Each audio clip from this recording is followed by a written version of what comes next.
다시 한번 주일 예배 오신 성도님들 주님의 이름으로 축복하고 환영합니다. 하나님의 한 말씀을 듣고자 오신 성도님들의 삶에 마음에 주님께서 말씀하시고 은혜 베풀어 주실 줄 믿습니다. 오늘 본문은 사도 바울의 3차 전도 여행의 마지막 장면입니다. 지난주에 사도 바울은 에베소라는 지역에서 놀라운 사역의 성취를 경험하고 또 폭도들의 공격에 생명의 위협까지 느끼는 순간이 있었습니다. 그 모든 시간을 지나 사도 바울은 로마로 가겠다라고 결심을 하고 에베소를 떠나게 되죠. 그렇게 에베소를 떠나서 이전에 자신이 다녔던 마게도냐라는 지역에 복음을 전했던 그 교회들을 순차적으로 돌아보면서 이제 예루살렘으로 향하게 됩니다. 그렇게 로마로 바로 가겠다라는 마음을 먹었음에도 불구하고 굳이 중간에 기착지로서 예루살렘을 정한 이유가 있었습니다. 그것은 이방교회 성도들이 정성껏 모은 헌금을 가난으로 고통받고 있는 예루살렘 성도들에게 전하고자 함이었습니다. 사도 바울이 교회만 개척한 것이 아니라 교회를 개척한 후에 그 교회가 자립하여서 떠날 때 지금 예루살렘의 성도들이 여러모로 핍박과 환난으로 어렵습니다. 헌금해 주시면 제가 그 헌금을 가져다 주도록 하겠습니다 라고 이야기했던 것이죠. 얼굴을 한번 본 적도 없지만, 그리고 이방인들의 교회가 특별히 더 규모가 크고 여유 있는 것도 아니지만 더 어려운 이들이 있고 그들이 그리스도 안에서 형제요 자매라는 말에 모두가 십시일반 헌금을 모아주었던 것이죠. 그래서 사도 바울은 그 헌금을 들고 예루살렘에 갔다가 그 헌금을 전달해서 그 다음에 로마로 가기로 계획을 정하였던 것입니다. 우리가 사도행전 2장에서 성령 충만한 공동체가 자기 재산을 자기 것으로 여기지 않고 함께 있는 공동체에게 나누어 주었다는 이야기를 설교 중에 한 적이 있었습니다. 우리가 그때 그 본문을 보면서 이 사람들 이때만 성령 하나님 너무 크게 은혜 입어가지고 이러한 일들이 이때만 한시적으로 있었던 것 아닌가? 라고 생각할 수 있는데 그렇지 않다는 것이죠. 사도 바울은 끊임없이 교회를 개척하며 가난하고 연약한 성도들을 돕기 위해 헌금을 모금하고 있었던 것입니다.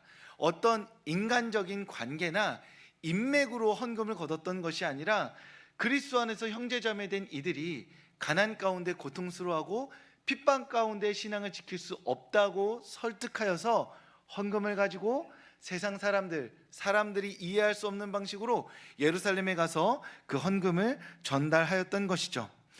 그 성령 충만함으로 자신의 것을 다른 이들에게 흘려보내는 놀라운 하나님의 역사가 지속하고 있었던 것입니다. 성령 충만한 교회는 언제나 서로를 돌보아 줍니다. 거꾸로 말하자면 서로를 돌봄으로써 교회는 자신의 성령 충만함을 입증하게 된다는 것이죠. 우리가 성령 충만한 교회가 어디이냐라고 말할 때 그 가장 강력한 표지로서 그 교회가 교인들끼리 그리고 세상과의 관계 안에서 서로를 돌보아주고 있느냐라고 물을 수 있다라는 것이죠. 그런 의미에서 교회는 혼자 은혜를 누리는 곳이 아닙니다. 교회는 서로를 돌봄으로 함께 은혜를 누리는 곳이 바로 교회가 되는 것이죠.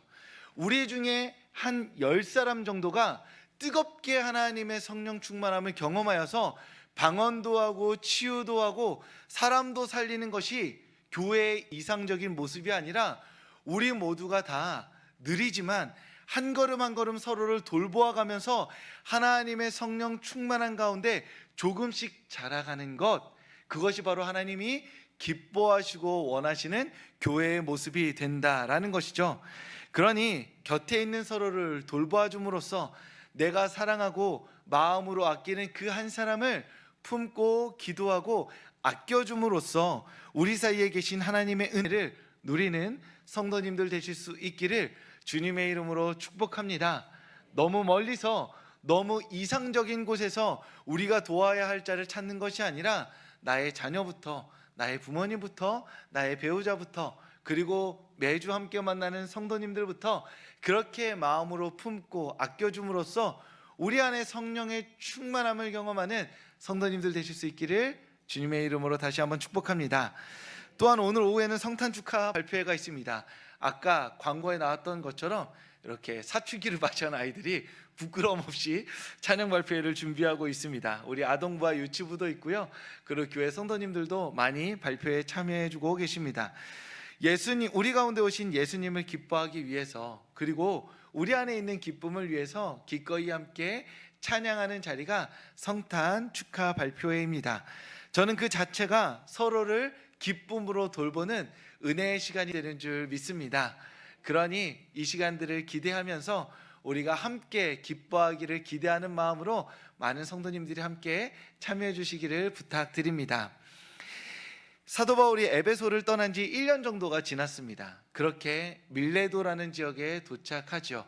그러니까 사도 바울이 에베소에서 로마로 가겠다 한 다음에 그 다음날 로마 예루살렘에 도착한 것이 아니라 이제까지 자신이 지내는 모든 교회들을 들어가서 축복해주고 너네 좀 어땠니? 하나님의 말씀 가르쳐주는 일들을 반복해서 해서 1년이 지나서야 밀레도라는 지역에 도착합니다.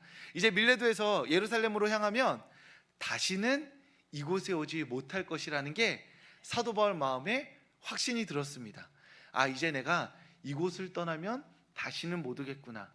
그래서 이 자리에서 에베소 교회의 장로들을 초청하여 밀레도에서 마지막 하나님의 말씀을 전하기 시작합니다. 사도 바울 입장에서는 마지막 유언과 같은 설교인 것이죠. 내가 앞으로 얼마나 오래 살게 될지 모르겠지만 내 인생의 하나의 확신, 나는 다시 이 자리에 오지 못할 것이다.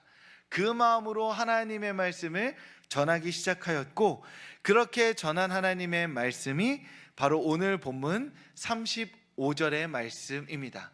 우리 오늘 본문 말씀 35절의 말씀 우리 한 목소리로 읽어보도록 하겠습니다. 범사에 여러분에게 모본을 보여준 바와 같이 수고하여 약한 사람들을 돕고 또 주 예수께서 친히 말씀하신 바 주는 것이 받는 것보다 복이 있다 하심을 기억하여야 할지니라. 아멘. 사도 바울이 많은 편지를 쓰고 많은 성경을 기록하였는데요, 이곳에서 이렇게 정확하게 예수님이 말씀하셨다라고 말하는 부분은 이 부분이 유일합니다. 즉 사도 바울이 말합니다. 예수님께서 말씀하셨는데 주는 것이 받는 것보다 복되다 하셨다. 나 또한 여러분에게 주는 삶을 삶으로 하나님의 복을 누렸듯이 여러분들도 여러분들의 삶 가운데 주는 삶을 통해서 하나님의 복을 누리십시오 라고 이야기하고 있는 것입니다. 즉 사도 바울의 사역의 핵심 가치, 그리고 자신의 삶에서 중요하게 지키고자 하는 한 가지 기준이 있다면 나는 주는 삶을 살겠다. 그냥 소모되며 주는 삶이 아니라 줌으로써 하나님의 복을 받는, 그 하나님의 복 받는 삶을 살겠다라고 결단하며 살았던 것이죠. 그리고 자신의 그 삶을 나머지 에베소 교회인들에게도 전하고자 하고 있는 것입니다. 그렇다면 사도 바울은 자신의 일평생에 어떤 주는 삶을 살았을까요? 주기 위해선 자신이 가진 것이 있어야 하는데 그 사도 바울은 무엇을 가졌고 무엇을 줌으로써 하나님의 복받는 인생을 살았을까요? 크게 두 가지를 말씀드릴 수 있습니다. 그 첫 번째로는 사도 바울은 복음을 주는 사람이었습니다. 우리 오늘 본문 말씀 21절 말씀 함께 읽도록 하겠습니다. 유대인과 헬라인들에게 하나님께 대한 회개와 우리 주 예수 그리스도께 대한 믿음을 증언한 것이라. 아멘. 사도 바울은 사람을 가리지 않았습니다. 유대인이든 헬라인이든. 그리고 그 핵심적인 내용이 있었습니다. 하나님께 회개하십시오. 예수 그리스도를 믿으십시오. 이 복음의 내용을 담대하게 어디에서나 선언하였습니다. 그런데 이 복음을 전하면 전할수록 사도 바울에게 날아오는 것은 칭찬이 아니라 돌팔매질이었습니다. 어느 누구도 사도 바울을 칭찬하지 않았고 어느 누구도 사도 바울을 좋아하지 않았습니다. 결과값이 정확했습니다. 1 더하기 1이 2인 것처럼 복음을 전하면 비방과 돌이 날아오는 결과값이 돌아왔습니다. 여러분 생각해 보시겠어요? 사도 바울의 마음에는 주는 자가 복이 있다. 이것이 사도 바울의 믿음입니다. 그래서 만나는 사람들마다 예수 그리스도를 전하였습니다. 그러면 사도 바울 입장에서는 내가 예수님을 전하였으니 당연히 하나님께서 나에게 주실 복이 있어야겠죠. 그런데 자신에게 돌아오는 게 돌팔매질이고 비방이고 욕인 겁니다. 그러면 그때부터 자신 머릿속에 있는 합리적 계산이 틀리게 되는 거죠. 나는 지금 하나님의 복음을 전하고 있으면 하나님이 복을 주셔야 하는데 지금 나에게 오는 건 복이 아니네 하고 생각해 보게 된다라는 것입니다.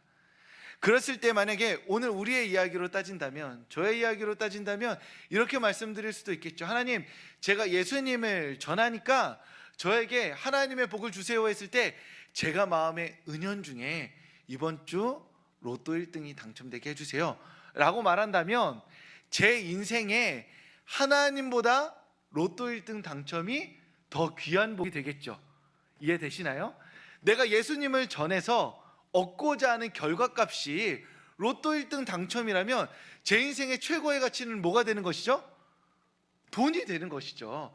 그래서 양심상 하나님 로또 말고 연금 복권으로 해주세요 라고 이렇게 좀 기준을 낮춘다 하더라도 내가 하나님을 전함으로써 내 인생에 얻고 싶은 가치가 돈이라고 한다면, 그렇다면 내 인생의 최고의 가치는 하나님이 아니라 돈이 되는 것이겠죠.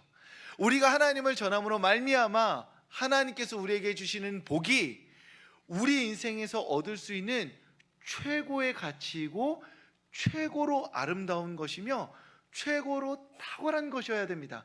그게 무엇이죠? 예수 그리스도인 것이죠. 이것이 기독교의 진리입니다. 우리가 예수 그리스도를 온 세상 가운데 전함으로 말미암아 하나님, 제가 이렇게 주님을 전함으로 하나님이 주시는 복을 받고 싶습니다 라고 말할 때 하나님께서 우리에게 말씀하신다는 것이죠. 네가 이 세상에서 얻을 수 있는 최고의 복을 주겠다. 그게 바로 예수 그리스도다 라고 우리에게 말씀해 주신다는 겁니다. 그래서 우리는 예수님을 전하면 전할수록 그 예수 그리스도를 더욱 귀한 가치로, 더욱 아름다운 분으로, 이 세상에 어떠한 것보다 탁월한 분으로 고백하게 된다라는 것이죠. 세상은 이해할 수 없는 진리입니다. 왜요? 예수님을 전해서 예수님을 더 사랑하게 돼요. 그러면 이거는 뭔가 이상한 겁니다. 예수님을 전해서 더 나은 걸 얻어야지 세상은 말해요. 우리는 이 세상에 가장 가치 있고 가장 아름다우신 그 예수님을 얻기 위해서 예수님을 전하는 하나님의 자녀들인 것입니다. 그러니 이번 연말 우리가 여러 말들로 서로를 축하하고 축복하는 연말 연시죠. 그래서 잘 지내세요? 어떻게 지내셨나요? 그러면서 여러 말들로 축하를 할 텐데 이 시기에 하나님의 사랑을 담아 짧게라도 문자 가운데 복음을 전할 수 있는 성도님들 되실 수 있기를 주님의 이름으로 축복합니다. 그래서 너무 어렵게, 너무 긴장되게 하는 것이 아니라 이 크리스마스에 하나님의 사랑이 당신에게 가득 넘치길 바랍니다. 당신의 삶을 응원하며 제가 주님의 마음으로 기도하겠습니다. 이렇게 그 축하하는 문장 가운데 하나님의 사랑과 예수 그리스도의 이름을 담아서 이 성탄절 때만이라도 우리가 쉽게 건네는 그 말에 하나님과 예수님의 이름을 건넬 수 있는 성도님들 되시기를 주님의 이름으로 축복합니다. 다른 때는 하면 안 됩니다. 11월 23일 날 어떤 날인지도 기억 안 나시잖아요. 갑자기 그냥 하나님의 사랑으로 당신을 사랑합니다. 평소에 안 하다가 그렇게 하면 상대방이 놀래요. 무슨 일이지? 라고 말하는데 지금 이 시즌에는 무얼 해도 되는 시즌입니다. 왜요? 성탄절이니까요. 크리스마스니까요.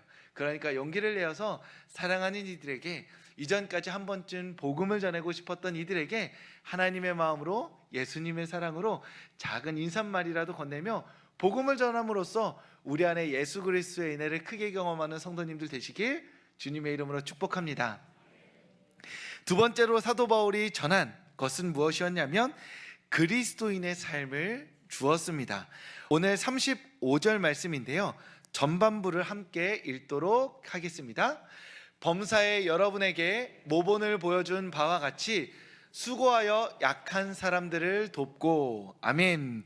사도 바울이 복음을 전합니다. 그러면 이방인들은 어떻게 느끼냐면 이제 예수님 믿겠습니다. 여기서 끝이 아니죠. 그 다음에 어떤 질문이 나오냐면 예수님 믿으면 뭐 해야 돼요? 라고 묻게 됩니다. 그러면 유대인들은 할례를 받으세요. 그리고 또 율법을 지키세요. 이야기했겠죠.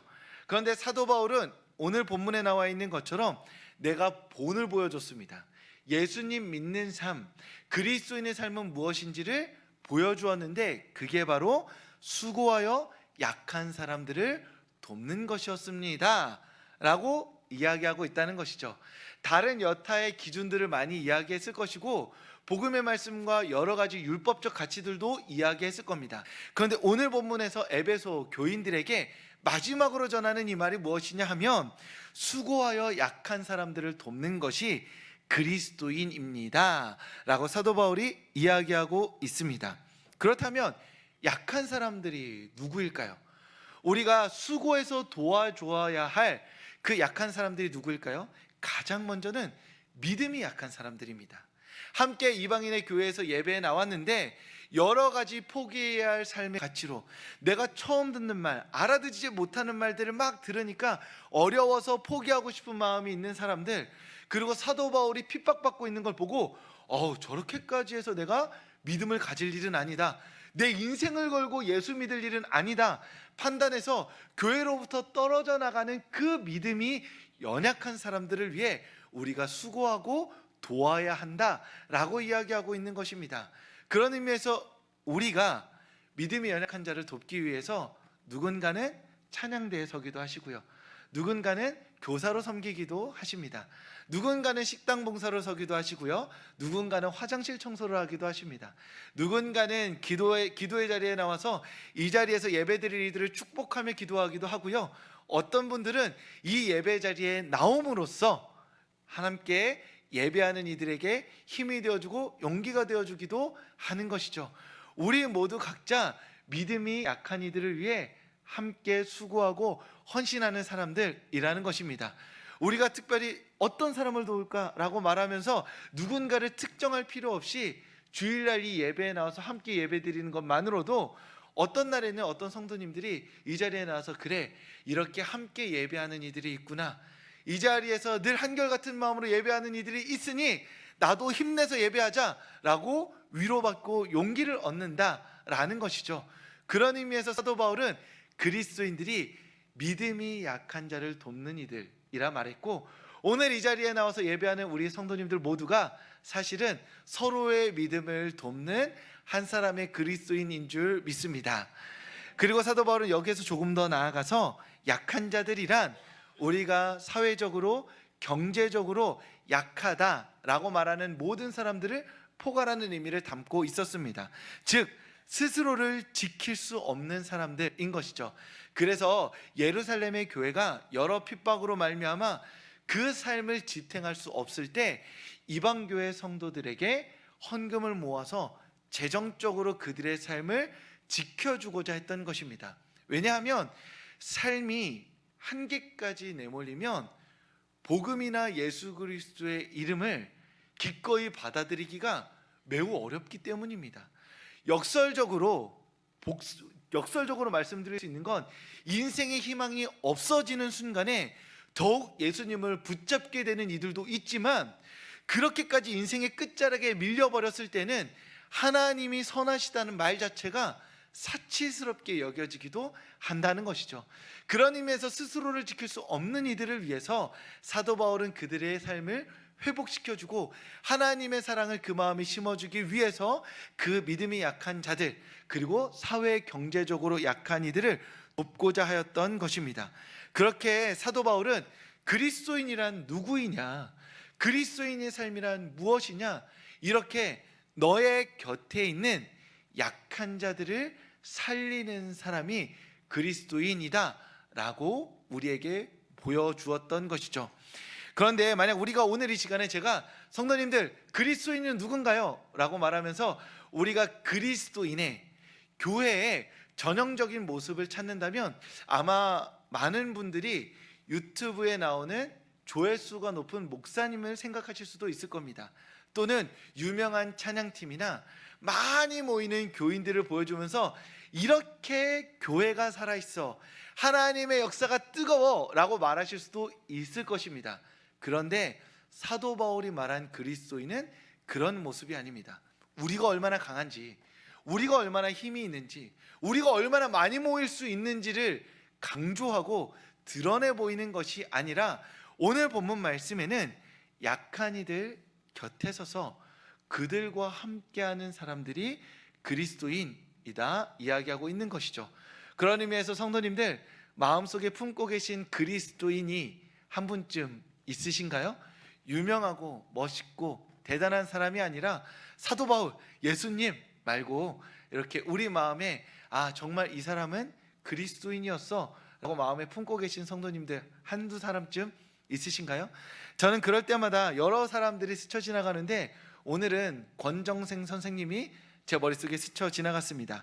권정생 선생님은 안동 조탐리의 작은 예배당 문간방에서 사셨던 분입니다.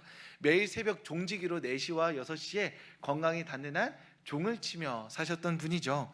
이분이 왜 유명하시냐면 강아지똥과 몽실언니라는 아동문학의 거장이셔서 특별히 유명하십니다. 아이들에게 읽혀줘야 할 어떤 필독서로 이분의 동화가 많이 읽히기도 합니다. 게다가 이분은 돌아가실 때 자신이 가진 책의 모든 저작권을 가난한 아이들을 위해 써달라고 그 말을 남기고 돌아가시기도 하셨죠. 방 안에 생쥐들이 찾아왔는데, 그래서 제가 예전에 그 주보에도 쓴 적이 있는데, 생쥐들이 찾아오니까 하셨던 말씀이 추워서 갈 데 없어 나에게 찾아왔구나, 그래서 가엾게 여기신 분이었습니다. 그리고 생쥐들이 자기 원고를 파먹었는데 그것을 보면서 편지를 써서 글로 남기기를 생쥐들이 많이 배고팠다라고 말씀하신 분이기도 합니다. 너무 좀 과한 거 아니야? 이렇게 느끼실 수도 있는데, 그분의 책과 편지와 이야기를 보시면 이것보다 더 특별하고 놀라운 분이신 걸 깨닫게 되실 겁니다. 특별히 이분의 대표적인 강아지똥이라는 책이 있는데요, 이 책을 어떻게 쓰게 됐냐면 길가에 떨어져 있는 강아지똥을 본 겁니다. 우리는 지저분하다고 지나가죠. 그런데 그날 비가 왔어요. 근데 비가 오니까 그 강아지똥이 흐물흐물해서 이렇게 바닥에 이렇게 슥 사라지는 겁니다. 그러면 우리 입장에서는 그냥 없어지는가 보다 했는데, 그 권정선 선생님이 그걸 보고 많이 우셨대요. 왜냐하면 세상에 버려질 것은 하나도 없는데 저것이 저렇게 버려지는 것이 슬프셨다고 합니다. 그래서 세상에 너무나 버려져도 괜찮은 그 강아지똥이 버려지지 않고 민들레꽃을 틔우는 이야기를 써내려 가신 게 바로 강아지똥이라는 문학이었던 것이죠. 저는 솔직히 닮고 싶다고 말하고 싶지도 않습니다. 너무 거대하고 위대해서요. 그리고 그러한 삶을 살 수 있을까 두렵기도 해서요. 그렇지만 닮고 싶다는 생각조차 하기 어려운 그 작고 약한 삶을 사셨고, 그 작고 약한 삶에 마음을 두셨으며 작고 약한 삶을 위해 사셨습니다. 그분에게는 너무나 작고 약한 삶이 아이들이었던 거죠. 그들을 위해 글을 쓰셨고, 그들을 위해 돈을 쓰셨고, 그들을 위해 자신의 삶을 사용하셨습니다. 저에게는 어떤 누구보다 권정생 선생님께서 그리스도인이시죠. 그렇게 한 사람의 마음에 그리스도인의 삶을 남기셨다면 그것보다 복된 삶이 없는 줄 믿습니다. 그런 의미에서 우리 또한 그렇게 그리스도인다운 삶을 살아냄으로써 우리 곁에 한 사람에게 한 명의 그리스도인으로서 기억될 수 있기를 소망합니다. 사랑하는 성도 여러분, 주님께서 말씀하셨습니다. 주는 것이 받는 것보다 복되다고요. 그래서 우리는 하나님의 복을 누리는 삶을 살기 위해서 주는 삶을 살아야 합니다. 그리고 그 주는 삶은 복음을 전하는 삶이고 그리스도인으로서 약한 이들을 돕는 삶이 됩니다. 이 크리스마스 성탄절을 앞두고 대림절이라는 기간을 보내는 시간 동안 우리 사랑하고 가까운 이들에게 복음을 용기 내어 전하시고, 나아가서는 그리스도인의 삶을 살아냄으로 말미암아 그렇게 하나님의 복된 삶을 누리는 성도님들 되실 수 있기를 주님의 이름으로 축복합니다.